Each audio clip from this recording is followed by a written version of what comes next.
Kabayan, dito na naman tayo sa DIY off-grid solar natin. So dagdag tayo ng panel. As you can see, malalaki siya compare dun sa maliliit.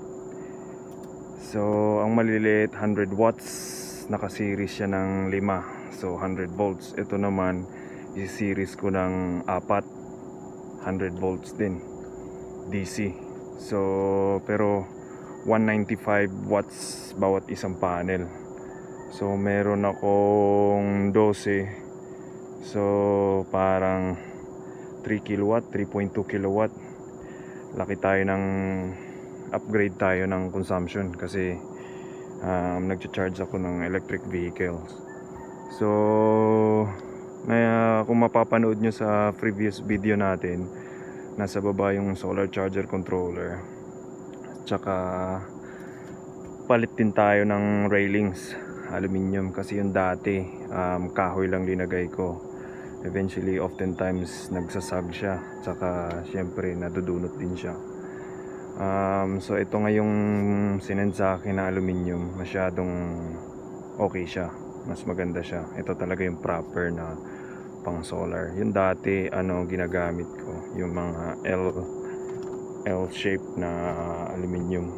So yan yung wooden railings natin dati. So nagsasag siya.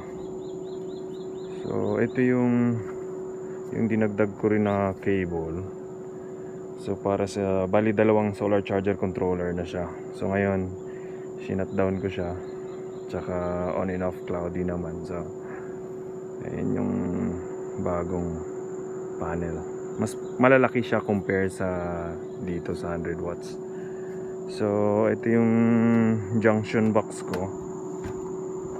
Lahat DIY.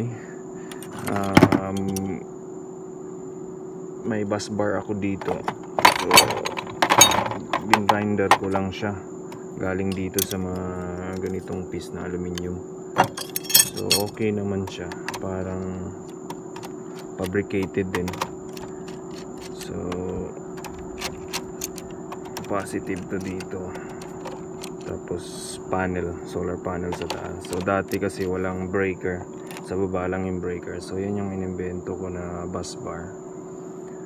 So parang combiner box siya dito. Dito magko-combine lahat ng mga solar panel na naka-string. So positive sa solar charger controller 1, positive sa solar charger controller 2. So ito yung mga negative.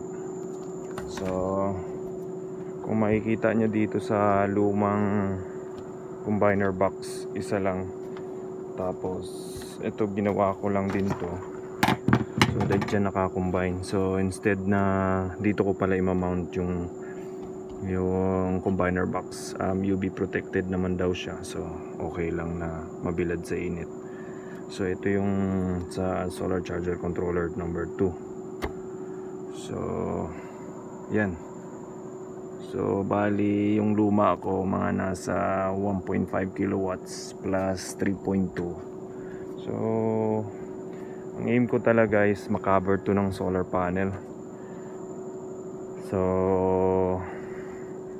in the future papalitan ko rin yan na malalaki. So mas maganda kasi sa malalaki,